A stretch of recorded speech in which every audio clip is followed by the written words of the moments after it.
Hey everyone, Harry over here at Tackle Express. Today's video, we're going to be covering the things that you need to know when going out targeting white sea bass.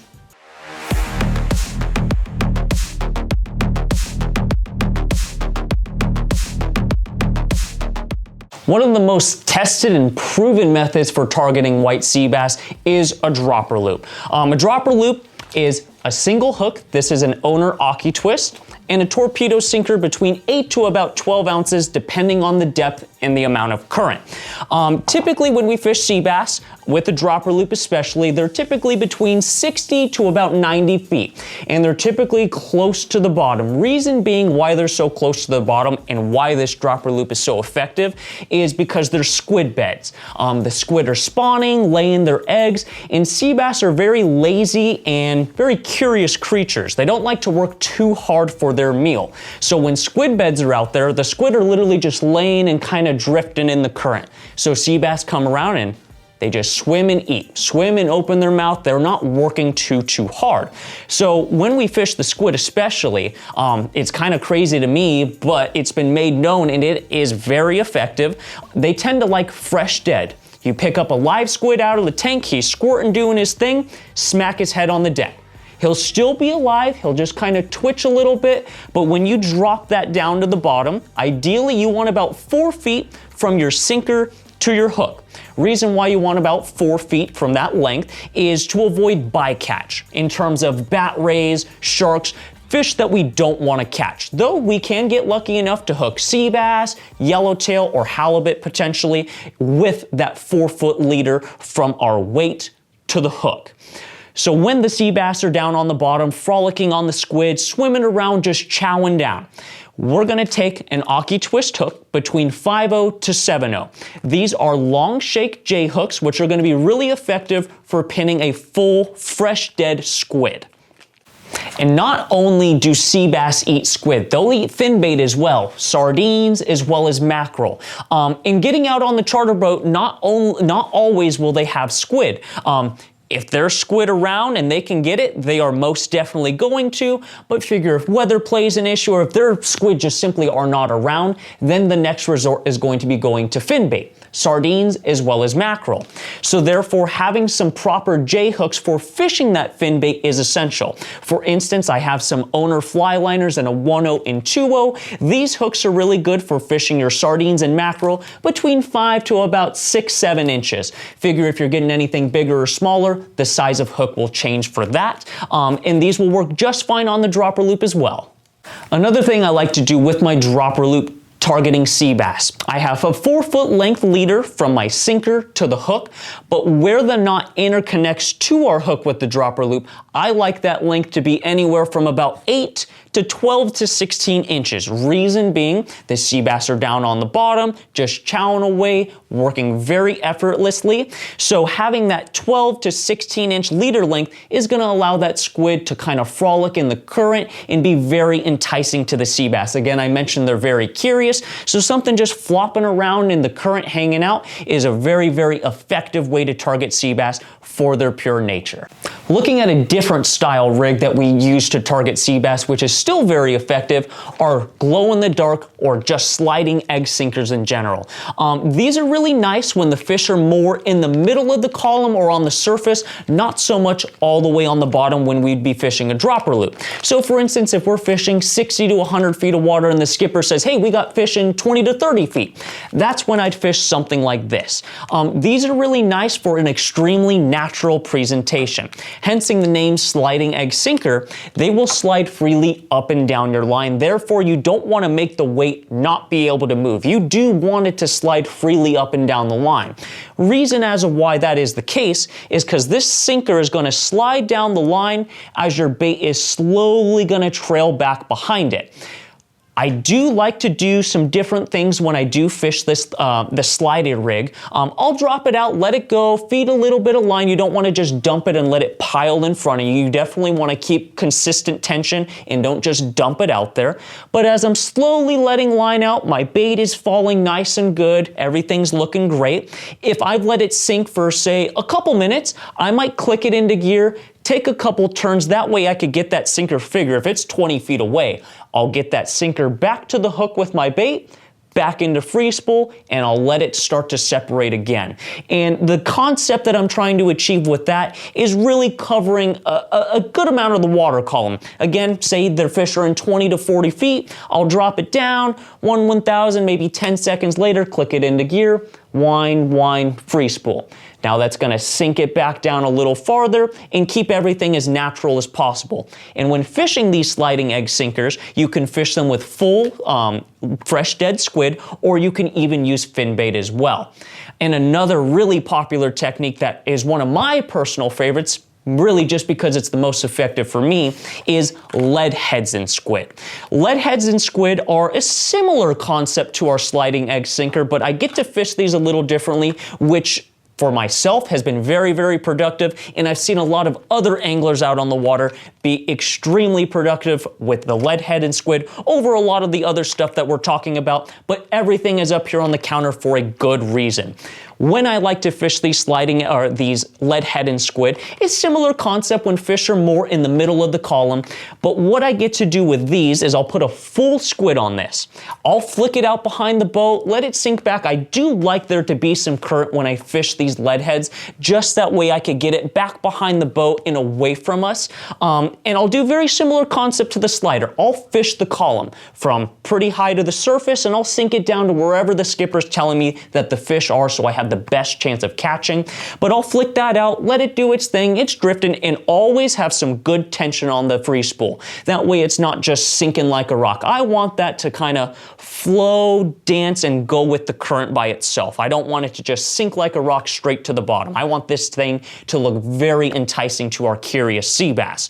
Once I get to a depth or a distance away from the boat that I think is sufficient, I'll click it into gear, and I might wind and pop the rod. Wind and pop the rod. And the idea behind that is you're getting the tail of the squid to pop, flick, pop, flick. And all I'm doing is just kind of doing a little bit of motion, trying to get that fish to become from curious to becoming a biter. Most sea bass are caught in gray light, and what that is essentially before the sun comes up or just simply low light conditions. There could be a heavy fog layer, you could be tucked and blocked behind a mountain that is preventing the sun from hitting the water. That's when sea bass are typically most caught. They really like that low light conditions, and that's gonna lead us over to one of these jigs. There's two different sizes, and it really depends upon the current mainly. These are both made by Taddy. This is a smaller TLC, and this is the 4.0. Both of these jigs are large, and as you can see, they come with a large single hook on the bottom. Reason why they have this large single hook is therefore you are able to pin a full fresh dead squid. There are even some occasions where you might be recommended to fish more than one, but definitely make sure with your deckhands and captains that it is okay for you to use more than one, because there are times that that the squid can be very tough to find. Therefore, they're running on very limited supply. So you don't want to throw 2 or 3 of these on just to waste it. So definitely check in with your deckhands and captains to assure it's okay if you were able to use more than one single squid. But the way I like to fish this is in the gray light period, before the sun comes up, heavy dense fog, when there is very low light conditions. What I like to do with this jig especially is put anywhere from 1 to 3 squids on there. Again, check with your deckhands and captains to make sure you're okay to put more than one. But as the boat gets set up, we're just gonna simply drop this on down to the side of the boat. We're gonna hit the bottom and maybe take 3 to 5, 6 cranks up off the bottom. You wanna be probably 3 to about 6 to 10 feet up off of the bottom. Therefore, you avoid snags or unnecessary bycatch that we're not looking for. So what I do, I drop it out, hit the bottom, come up a few feet, and I just simply let it set there on the rail. I'll be sitting, hanging out, talking with my buddies, not doing too much, and all that jig is gonna do is go with the movement of the boat. As we bob up and bob down, this jig is slowly gonna rise, slowly gonna fall. Again, sea bass are very curious creatures, so these jigs do have a glow-in-the-dark backside, which is gonna be intriguing to the sea bass. It's gonna catch their attention, then they're gonna see the pile of squid on the bottom, and again, sea bass, you do wanna let them eat it. They're gonna chomp, slowly eat it, and once that rod loads down, that's when you're gonna wanna set the hook and start winding the handle. Therefore, you could catch your sea bass, but these are very, very good in low light conditions especially. Here we have our squid that we're going to use to show how to rig this owner Aki twist. When pulling the squid out of the bait tank, they do have a beak down here at the head, so when I pull them out, I'll grab them like such, and I'll try and keep the eyeballs closed, that way they can't come up and grab me, but we'll come over to the tail, grab our owner Aki twist hook, we'll go through the tail once, we'll flip this around, go through twice, flip that one more time, and go through a total of 3 times. Once we finish our third hook, we're gonna pull the head or the tail of the squid just over the knot. That way it sits just like that. That's gonna be the most appealing and gonna keep the squid hooked to the hook without it slipping off or having any issues with hooking up our white sea bass. Now let's take a look at how to catch sea bass on artificials. There are times that they may not want to be eating the bait, whether that be fresh dead squid or fin bait. So therefore they have some really essential artificial plastic, soft plastic, artificial options. So looking over here, we got the sudden impact fluke. This has probably been one of the most popular baits to date over the last 3 to 5 years. Reason why these baits are so extremely popular is because they're imitating a squid. The way that I like to fish these is on some sort of jig head, whether that be one of these Gitsums. I recommend a weight anywhere between half to about 1, maybe 2 ounces at the heaviest. It is all dependent upon the current conditions. If the day is beautiful, current is in our favor, 1/2 and 3/4 is perfect. But if it's a little more strong with the current or there's a little more wind, then a 1 ounce or 2 ounce might be sufficient. So these Gitsum heads from Dolphin Tackle are very, very nice. Or we could take a look at the Warbaits neck breaker hooks. Same scenario, about 1/2 to 1 ounce. I have a 3/4 option as well as a 1 ounce option, which are the best option for rigging up these 8-inch sudden impact flukes. Now, how we fish these. In substitution to bait, essentially. Figure if the sea bass are a little further out of where we can drop our artificial options. Going with something like this, I'll cover some of the rods and reels that we would use to fish these, but this is going to allow us to cast away from the boat and try and get a bite that's a little further away rather than just underneath us. So the way that I'll fish these flukes is simply cast it out as far as I can. Depending on where the fish are, the captain's usually really good about telling you where to target or where the fish are hanging out. Figure if the fish are real close to the bottom, I'll flick it out, sink it all the way down to the bottom, take 1 or 2 cranks and pop. Wind up my slack, let it sit a little bit, pop, wind up again. The idea what I'm doing with this when I pop that rod is the fluke is slowly drifting, doing its thing, and then pop. And then it flutters on back down. Again, sea bass are very curious creatures, so that little snap of a reaction catches their attention. It is going to intrigue them and hopefully turn a looker into a biter. And the 2 jig heads that I tend to like fishing the sudden impact flukes on are either a Warbaits neck breaker or these Dolphin Gitsum heads. Don't forget to like and subscribe and ring that bell to be notified on our next video, and feel free to drop a comment below of what you're gonna try first. And the reason why I like to fish these Dolphin Gitsum heads, there's a few different reasons. Number one, when you look at this jig, you'll notice that it has what I would describe as wings. And what these wings or flares on the outside of the jig head are gonna do is gonna allow for a little bit more of a gliding aspect. So rather than just swimming straight at you, it's gonna have a little bit more movement and be a little bit more enticing. It also comes with this super large 8.0 hook, which is going to be the best fitment for these large 8-inch flukes. But before these white flukes came out and were so popular, these were really popular for leadhead and squid. Just as I described with the Leadmasters bananas, they also make these Gitsum and 4.0s, but they are very effective for both squid and fishing these flukes. big hook for the squid and flukes, and also this 90-degree hook. What this is going to do for you, which is very, very functional, as I described when you pop that rod and get this guy to glide and kind of fall back down and do its thing, this 90-degree angle is going to be a straight rise. It's going to go straight up. It's not going to dart forward so much. It's actually going to lift and fall and glide back down. And when you do set hook into a fish, that's going to be driving it straight into the top of the fish's mouth, which is going to assure you a good hook set. Now, looking over at the Warbaits neck breakers, another very, very popular series of hook and jig heads for the squid or for the fluke aspect. And there's a few good things about this. Number one that we look at is the head is disconnected from your hook, utilizing to equip it with a split ring. So what that split ring is going to allow you to do with the bait on the back, you're going to get a little bit of a head roll while the hook in the back and your bait has full range of motion. So this is just going to allow for more movement and more enticing aspects to hopefully intrigue a sea bass to come over and eat your bait. It also comes with this really large weedless hook. I'll also show you how to rig with both of these jig heads a little later on. But the really nice thing about this hook being weedless is in the scenario, if you're fishing around a lot of kelp, which sea bass do tend to lurk, having a weedless hook will allow you to get into your more treacherous areas, if you will, and have minimal snagging issues. But when it comes to getting hooked up, you are going to have some space from this belly hook that's going to allow that fish to bite down and have full access to the point of the hook to drive and get that hook set.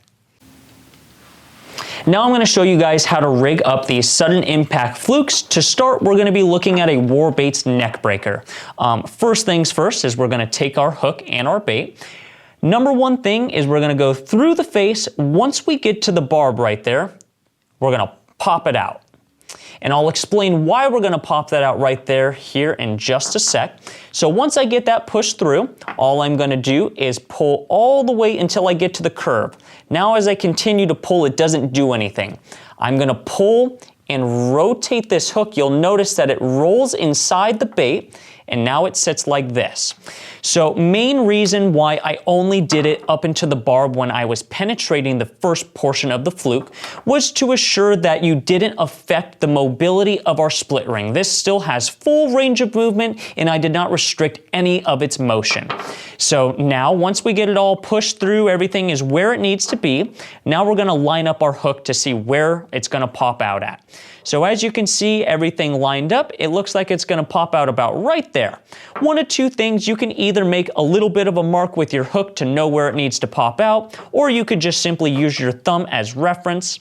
But I'll push this guy over, put it through, and as I come over here and look at the other side of the bait, I'll watch that hook pop through, and might pull back, and that is how that is rigged. And as you can see, that Warbaits neck breaker has full range of movement. That fluke can spin, twist, and have all this room to be enticing for a sea bass.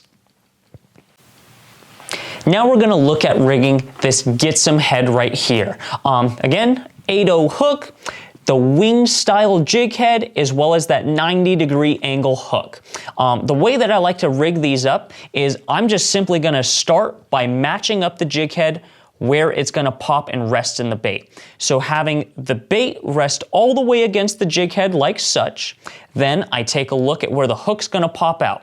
So it's going to pop out about right here. One of two things. Either you can simply take your hook and make a small indentation for reference, or again, as I did in the previous one, I just simply hold it with my thumb as a baseline guide. But you'll go through the head, and you'll simply feed that as straight down the bait as possible.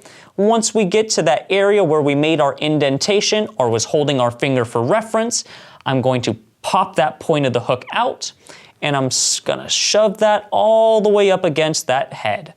So as you can see, this is what that fluke should look like. Nice pretty head. Again, the wings is gonna allow for a little different motion, but that is exactly how she should look. It wouldn't be complete if I didn't mention hookup baits. Hookup baits are by far one of the absolute hottest crazes for a variety of species. They literally catch everything from calico bass, yellowtail, dorado, all the way to sea bass and rockfish. But the way that these get fished so effectively for sea bass is just how simple they are. There's hundreds and hundreds of sea bass a season that get caught on these hookup baits specifically. And the options that I have up here are the WSB, which are white sea bass specials, which come with a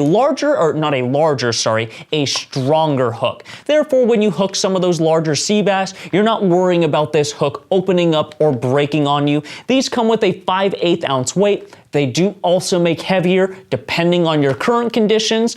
They make 5/8, 1 ounce, as well as 1.5 ounces, depending upon the day and the fishing conditions.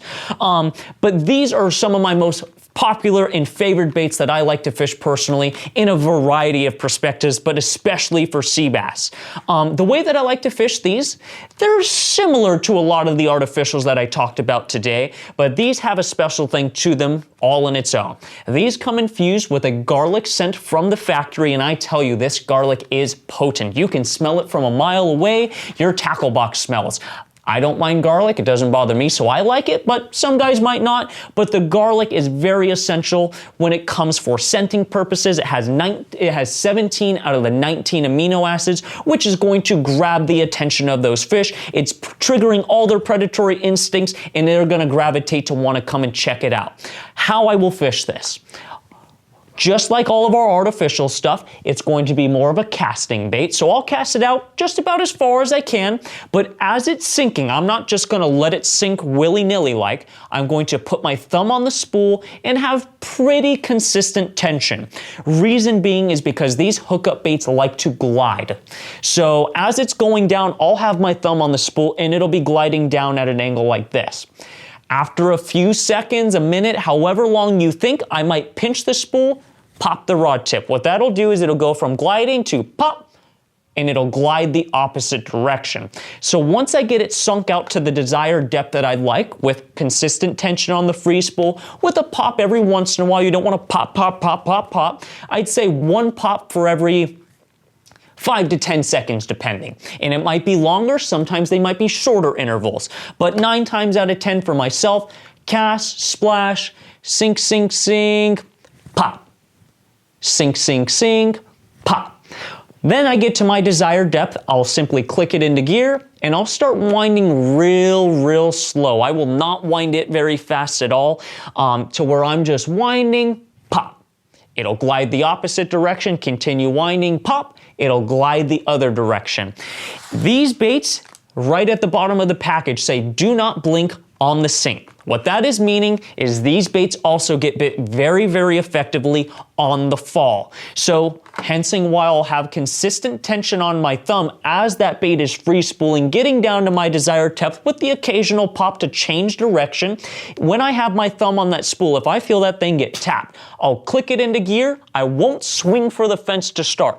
I will try and wind into that fish. That way, if I happen to miss it, I'll free spool it again, pop, pop, wind, free spool, and I'll just kind of be as enticing to that fish as I can. I'm gonna get this bait gliding, dancing around. Figure if that bait got bit, that bait doesn't just simply want to get eaten, it wants to get away. So you don't want to get it completely out of the bite zone, but you want to get that thing a little more erratic to hopefully get that fish to come over and take a second bite and hopefully get it hooked up. So for instance, when I'm dropping down, I get bit on the sink. Click, oh, I missed it. Free spool, pop, pop, wind, pop, and then I'll just incorporate that through the day. And just like I mentioned, a lot of this other tackle, wherever the captain says that the fish are, is where you're gonna wanna target these.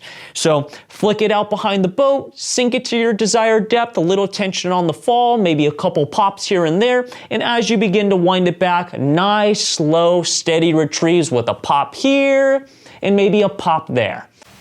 We finished covering all the rigs that we're going to look to target our white sea bass. Now let's take a look at a few different rods and reels for catching these white sea bass. Over here I have a few conventional star drag reels.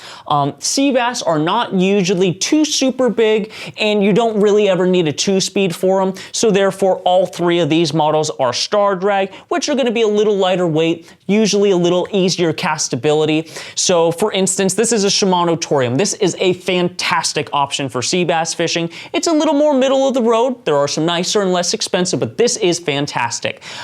This style reel, your conventional series, is going to be the best for fishing the dropper loop. Just simply dropping down to the bottom, hit it, and wind up maybe a turn or two. This is the best option for fishing the dropper loop. It, though, will fish everything on this counter, though. It'll fish these larger jigs, the sliders, this sliding egg sinker, our lead heads, and all the artificials as well. It is pretty castable. It's got the spool tensioner over there, which is going to make it castable. But line is one of the more important things on a sea bass topic. You want a lot of monofilament. You want that stretchy line on there for one main reason. Sea bass have really soft mouths to where if you don't have any mono or a lot of it to begin with, if you're running straight braid, there's a very high probability that you might just simply yank the hook out of his face, for they do have softer mouths. So 2 things especially, a lot of mono on these reels just to assure that you have the stretch and you're not going to pull hook, and also you don't need to have your drag wrenched.